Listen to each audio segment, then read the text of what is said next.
बहन जी एक ऐसी शेरनी है देश की जो इस बहुजन समाज और पूरे देश के गरीब कमजोर वर्ग का प्रतिनिधित्व करती हैं। करें बहुजन समाज बताने काम करें कि एक बार राजा की सवारी हाथी कर लो तो आपको किसी की और देखने की जरूरत नहीं पड़ेगी। माननीय बहन जी ने 4 बार मानव सरकार बनाई वहाँ पर, तो उत्तर प्रदेश में गरीब के लिए 2 कमरों का आवास बना के दिया फ्री। माननीय बहन जी ने शिक्षा के लिए हर गांव में स्कूल खोलने का काम किया, 6 विश्वविद्यालय खोलने का काम किया, तमाम विश्वविद्यालय, तमाम ITI college, degree inter college, तमाम विश्वविद्यालय अलग से खोलकर बहन जी ने शिक्षा का मॉडल तैयार किया ना। नमस्कार साथियों, मेरा नाम है सुरेंद्र सिंह और आप देख रहे हैं SM न्यूज़। बहन जी के ऊपर लगातार जो है पैसे को लेकर आरोप लगते रहते हैं कि धन्ना सेठों की पार्टी है। बहन जी के पास बहुत सारा पैसा है, लेकिन बिहार के एक मोची ने जो बसपा को दिया है, यानी कि आप समझिए, पहले आप वीडियो देख लीजिए, उसके बाद हम लोग बात करेंगे। उनको पैसे दिखाओ, थोड़ा ऊपर रखो, फोटो खींच रहे हैं। कितना है ये? हम ये जगह जगह बताएंगे कि देखो ये मंगी मोची ने जो है 50 रुपये 40 रुपये दिया। साथियों, आपने वीडियो देखा और ये मंगनी मोची हैं, जो मंगनी मोची अपनी मेहनत की कमाई से जो दिन के अंदर 50 रुपये और 100 रुपये कमा लेते हैं। जब उसने अपनी जेब को देखा तो जेब के अंदर उसको 30-40 रुपये नजर आए और पूरे पैसे जोड़ने के बाद उसने 50 रुपये बसपा सुप्रीमो बहन कुमारी मायावती को दे दिए और उन्होंने कहा कि हमारी तरफ से बहन जी को दीजिएगा। तो आप समझिए कि किस तरीके से एक एक पैसे को जोड़कर बसपा सुप्रीमो बहन कुमारी मायावती के पास पैसा पहुंचता है। सुदेश आर्या जी हैं, जो किसी नाम तारीफ के मोहताज नहीं है, प्रभारी हैं दिल्ली के। सर, स्वागत है आपका। पहले सुरेंद्र सर आपके चैनल को और आपको जय भीम हमारा जी। सुरेंद्र सर, ये तो बात हमने कभी सुनी नहीं कि बसपा धन्ना सेठों की पार्टी है जी। बसपा हमेशा, बहन जी ने बहुत पैसा छुपा रखा है, अरबों खरबों रुपए। वो जो मनी मीडिया है, जो माफिया मीडिया है, जो मनु मीडिया है, वो तमाम तरह की प्रिंटिंग या इलेक्ट्रॉनिक मीडिया से बातें कहता रहता है। उन बातों को बहुजन समाज समझता है कि बहुजन समाज के द्वारा बाबा साहब के उसूलों के तहत बाबा साहब ने कहा था अपनी कमाई का 5वां हिस्सा बहुजन समाज के लोगों को अपनी राजनीतिक और सामाजिक चेतना के लिए देना चाहिए। तो उसी के उपलक्ष्य में मानवर काशीराम साहब ने जिस तरह पूरे देश में मानव बहन जी ने एक एक कार्यकर्ता के पास जाकर उनसे साथ और सहयोग लेकर इस मूवमेंट को खड़ा किया है। तो बहुजन समाज पार्टी एक ऐसी राष्ट्रीय पार्टी है जो मंचों से माननीय बहन जी कहती हैं, हमेशा अपने वीडियो कॉन्फ्रेंस में कहती हैं कि बहुजन समाज पार्टी कभी किसी धन्ना सेठ या किसी अंबानी अडानी के सहयोग से नहीं चलती, बल्कि अपने कार्यकर्ता, अपने गरीब कमजोर समाज के धन बल से चलाई जाती है पूरे देश में। तो इसीलिए बहुजन समाज पार्टी का कहना भी है कि हम किसी का सहारा नहीं लेते हैं, क्योंकि जब किसी का सहारा लेंगे तो इशारा भी आ जाएगा। हम सहारा लेते हैं उस समाज का जो शोषित वंचित समाज है, जो डेली कमाता है, डेली खाता है, और वही समाज इस बहुजन समाज पार्टी चलाने के लिए 10 रुपये, 5 रुपये, 50 रुपये, 100 रुपये देकर इस मूवमेंट को देश भर में चला रहा है। तो ये जो कहना है कि लोगों का कि धन्ना सेठों की पार्टी है, मुझे लगता है वो बसपा के बारे में, मूवमेंट के बारे में नहीं जानते हैं। तो इस अनर्गल बातों को करके इस मूवमेंट को दूषित करना चाहते हैं, तो उनकी इस मंशा में, इनके इस कार्यक्रम में उनको कामयाबी नहीं मिलेगी। आशुरी जी, क्या कहना चाहेंगे? बहुत सारे पढ़े लिखे विद्वान, प्रोफेसर, डॉक्टर, इंजीनियर भी इसी बात को लगातार बोलते रहते हैं और दिखाने की कोशिश करते हैं कि बहन जी ED से डरती हैं, बहन जी CBI से डरती हैं, इसलिए चुनावी वादों पे काम नहीं करती हैं और मिशन मूवमेंट से भटक गई हैं। क्या कहेंगे? माननीय बहन जी एक ऐसी शेरनी है देश की, बहुजन समाज की, बाबा साहब अम्बेडकर साहब, मानव साहब की ऐसी शेरनी है जो देश दुनिया में किसी से नहीं डरती, पहली बात। और जो लोग डरते हैं तो मुझे लगता है उनको बहन जी के आकलन को देख लेना चाहिए। 1997 में बहन जी ने एक वोट से सरकार गिराई थी अटल बिहारी वाजपेयी से, तो अगर डरती होती तो वही उनको क्यों गिराती।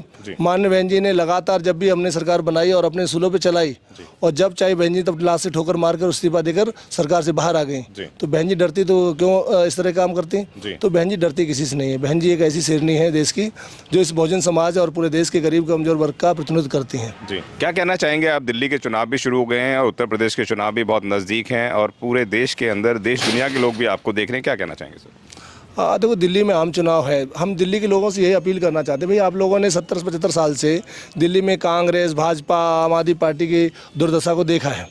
और जहां हम लोग अभी बैठे हैं, इसके आसपास की जो कॉलोनियां हैं वो ज़्यादातर SC शेड्यूल कास्ट और शेड्यूल ट्राइब और OBC और माइनॉरिटी के लोगों से बसी हुई हैं। आप जब आएंगे तो यहाँ देखेंगे आज भी 12 साल जो केजरीवाल जी कहते थे हमने विकास मॉडल तैयार कर दिया, बल्कि नर्क का मॉडल तैयार कर दिया इन्होंने। आप आसपास जाएंगे तमाम जगह पानी भरा मिलेगा, रोड टूटी मिलेगी, शिक्षा का स्तर दयनीय है। ऐसा लगता है जैसे सेल होती ना, सेल मतलब जेल, ऐसे इन गरीब कमज़ोर समाज के लोगों को इन्होंने जेल बना रखी है। ये लोग यहाँ पर कोई भी सुविधा देने को तैयार नहीं है। तो जो बातें बड़ी बड़ी होर्डिंग और मीडिया में दिखाई देती है, उसके उलट ही दिल्ली पूरी दिखाई देगी आपको, अगर हम सही से आकलन करेंगे दिल्ली का। इन लोगों ने जो दिल्ली का बुरा हाल कर दिया, हम दिल्ली वालों से यही तो अपेक्षा कर रहे हैं, भाई आपने सबको देखा बार बार, भाजपा, कांग्रेस, आम आदमी पार्टी को लगातार बार बार देखा। एक बार उत्तर प्रदेश की तर्ज पर दिल्ली को भी देख लो, और मैं गारंटेड कहता हूं अगर आपने एक बार दिल्ली को संभाल दिया बहुजन समाज पार्टी के तहत, तो आप दिल्ली में वही बदलाव देखेंगे उत्तर प्रदेश के लोगों में, और लोगों के सामाजिक परिवर्तन, आर्थिक मुक्ति के तौर पर व्यंजन ने काम किया। तो हम लोगों से अपील कर रहे हैं कि भाई अपने वोट का सही इस्तेमाल करो। वोट के आधार पर राजा बनता है, और वोट हमारे पास है, नोट उनके पास है। अगर बाबा साहब की बात मानते हो, बाबा साहब ने कहा भाई अगर जिस दिन वोटों वाले लोग नोटों की वैल्यू खत्म कर देंगे, उस दिन वोटों वालों की सरकार बन जाएगी। और वोटों वाले कौन है? 1585 का काशीराम साहब ने फार्मूला दिया था। अगर हम लोग 1585 के फार्मूले के तहत 85% के लोग अपने वोट की ताकत के द्वारा अपनी सरकार अपने द्वारा बनाने लगें और बहुजन समाज पार्टी साथ लग जाएं, तो ईमानदारी से कहता हूं दिल्ली में बदलाव दिखेगा, दिल्ली में परिवर्तन दिखेगा। आपको 5 साल में एक ही काम तो करना है। इस आधार पे बदलाव दिखेगा। जो केजरीवाल हैं वह लगातार घोषणा कर रहे हैं, 2100 रुपये दे रहे हैं, बिजली पानी फ्री दे रहे हैं, लेकिन बीएसपी कोई ऐसा वादा नहीं कर रही है। तो किस आधार पे? लोगों को तो एट प्रेजेंट चाहिए, लोगों को मिल रहा है, उनके फॉर्म भी भरने शुरू होंगे कि महिलाओं को 2100 रुपये मिलने वाले हैं। किस आधार पर आप जीतेंगे? देखिए, घोषणाएं कौन करता है? जो झूठा होता है। और इनकी घोषणाओं को अगर सही से अगर आपको काला चिट्ठा देखना है तो 10 साल पहले जो घोषणाएं की थी, उसके पीछे 5 साल पहले जो घोषणाएं की थी, उन घोषणाओं पत्र का एक बार श्वेत पत्र जारी कर दें। आम आदमी पार्टी, भाजपा, केंद्र की कांग्रेस सरकारें जो उन्होंने चलाई हैं, वो श्वेत पत्र जारी कर दें। जो उन्होंने पिछली बार घोषणाएं की थी उसमें कितनी घोषणाएं फुलफिल की हैं प्रॉपर, अखबारों और टीवी मीडिया में नहीं, तो आपको सारा दिखाई दे जाएगा। इन्होंने जो घोषणाएं की हैं वो सिर्फ चुनावी दौर पर चुनाव वोट को लेने की होती हैं। अगर इन्होंने अभी कह रहे पैसे की बात करें 21 रुपये और 25 रुपये, तो केजरीवाल और कांग्रेस को देखना चाहिए। जब पंजाब में सरकार बनी 1100 रुपये की बात करके आए थे, तो पंजाब वाले लोगों से पूछे जाके, आज भी उनके गरीब महिलाओं को 1 रुपये नहीं दिया जा रहा है। तो वहाँ जैसे झूठ बोल के आया, तो यहाँ भी झूठ बोल रहा है। तो लगातार ये झूठों की सरकार को हम लोग एक्सपोज करने का काम कर रहे हैं, आपके मीडिया के द्वारा एक्सपोज करने का काम कर रहे हैं, बहुजन समाज बताने का काम कर रहे हैं कि एक बार राजा की सवारी हाथी कर लो तो आपको किसी की और देखने की जरूरत नहीं पड़ेगी। तो ये बात तो समाज को समझनी है ना। हम तो सिंबल दे रहे हैं, यहाँ पे बहुजन समाज पार्टी का हाथी खड़ा होगा, हमारा प्रत्याशी गली गली कुछ जाएगा। आपने हर बार गलती की है तो एक और गलती करो बसपा के लिए, एक बार अपना विधायक बना के देख लो क्षेत्रों में। जो वोटर इधर उधर छिटक गया है, कांग्रेस, बीजेपी, आम आदमी में चला गया, उसको पुनः वापसी लाने के लिए क्या कर रहे हैं आप लोग? हम लोगों को प्रयास देखो, बाबा साहब ने कहा था भाई आपको अपनी मुक्ति का द्वार खुद देखना है। काशीराम साहब ने बाबा साहब को बात मानते हुए बहुजन समाज पार्टी खड़ी कर दी, राष्ट्रीय पार्टी। अब आपको अपने मन धन से अपना वोट का सही प्रयोग करना है। अभी तक तो भाई जिनको देते हैं उनसे तो भला हुआ नहीं 75 साल में, तो एक बार बसपा को भी दे के देख लो।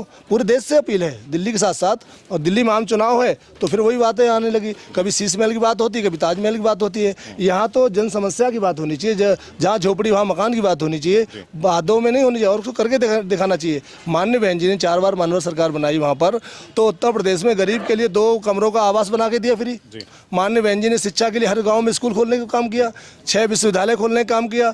तमाम विश्वविद्यालय, तमाम ITI college, degree, inter college, तमाम विश्वविद्यालय अलग से खोलकर बहन जी ने शिक्षा का मॉडल तैयार किया ना। आप बहन जी ने आवासीय योजना के तहत काशीराम साहब को आवास के तौर पर जो लोगों गरीबों को बांटा है, तो वो देने काम किया। रोड सुरक्षा, तमाम महिलाओं की सुरक्षा, शिक्षा फ्री महिलाओं की, गरीब समाज के बच्चों की शिक्षा फ्री, ये तमाम काम सरकारों के होते हैं, ना कि 21 रुपये 25 रुपये देकर आप लोगों को वोट खरीदने का काम कर रहे हैं। मुझे तो लगता है चुनाव आयोग को इसमें संज्ञान लेना चाहिए कि इस तरह कोई भी पैसे के लेके घोषणा हो सरकारी, उसमें तुरंत ही बैन लगाना चाहिए, बल्कि उस पार्टी पे बैन लगाना चाहिए जो 2100 25 रुपये की घोषणा करता है फर्जी। अगर दिल्ली में सरकार आती है तो क्या मिलने वाला है दिल्ली की जनता को, वो बताएं। दिल्ली के, और हम लोग बहुजन समाज पार्टी की सरकार बनती है, हम देश के संविधान के तहत जो घोषणा पत्र हम मानते हैं, उसके तहत हमने उत्तर प्रदेश में जैसे हमने सरकार में लगभग 35 लाख रोजगार दिए थे सरकारी। दिल्ली में भी लगभग 27-28 लाख सरकारी वैकेंसी हैं जो MCD और दिल्ली सरकार में है वैकेंसी हैं, उनको फुलफिल करेंगे।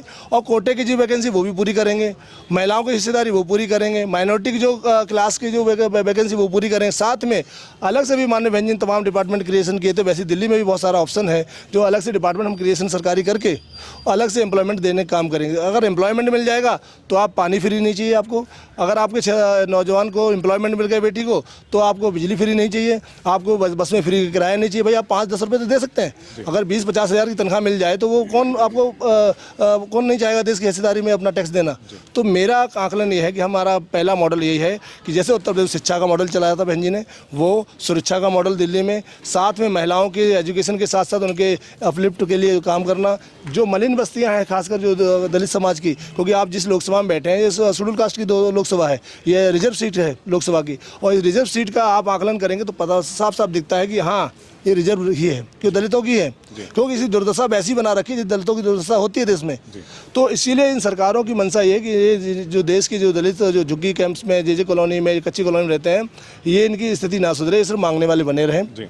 अगर हम बहुजन समाज पार्टी की सरकार बनती है दिल्ली में तो हम बैलेंस ऑफ पावर भी बनते हैं, तो इतना दबाव पैदा कर देंगे कि ये देने वाले समाज बन जाएगा। उत्तर प्रदेश के जैसे मॉडल पे हम लोग काम करने वाले हैं। बेंजिन जो काम करके दिया वो देश दुनिया में आज भी विद्यमान है, तो उसी पे हम लोग पैटर्न पे काम कर रहे हैं, हम उससे अलग नहीं चलते। हमारा संविधान ही हमारा घोषणा पत्र है, जिसको अगर सही से सरकारें लागू कर दें तो और किसी की जरूरत ही नहीं है। तो इन तमाम बातों को हम दिल्ली में लेके जा रहे हैं बार बार। माननीय आकाश जी हमारे इस कार्यक्रम में अभी आएंगे हमारे चीफ गेस्ट के तौर पर, और उन्होंने जिससे लास्ट कौंडली में जिस तरह हुंकार भरी है तो पूरे देश की मीडिया बौखला गई।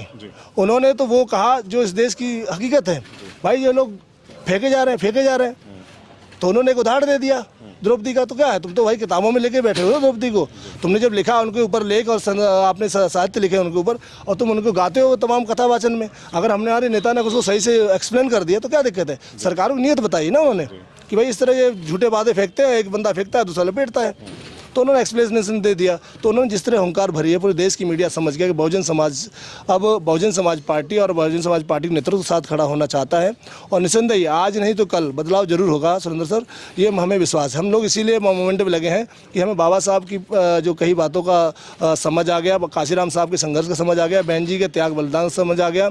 इसीलिए बहुजन समाज नौजवानों से भी अपील है, भैया आप राजनीति बात ना सोचें।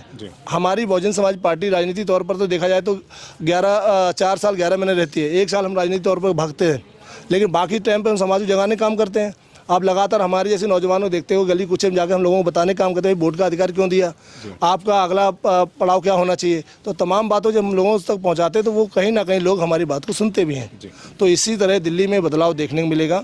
झूठों मक्कारों की सरकारें आपस में शीश महल और ताजमहल को गिराने का हम लोग काम करेंगे, और दिल्ली में बहुजन समाज पार्टी की सरकार बनाकर दिल्ली में गरीब कमजोर वर्ग के लोगों के हित का अधिकारों का काम करने का काम दिल्ली में हम लोग करेंगे 2025 में, जिसका आपको था बेसब्री से इंतजार। बहुजन समाज का ऐतिहासिक कैलेंडर 2025 अब आपके बीच आ गया है। आप अपना कैलेंडर आज ही बुक करवाएं। आप मुझे मेरे नंबर पर कॉल कर सकते हैं या अपना कैलेंडर बुक कराने के लिए मुझे व्हाट्सएप भी कर सकते हैं। मेरा नंबर है 9910886670।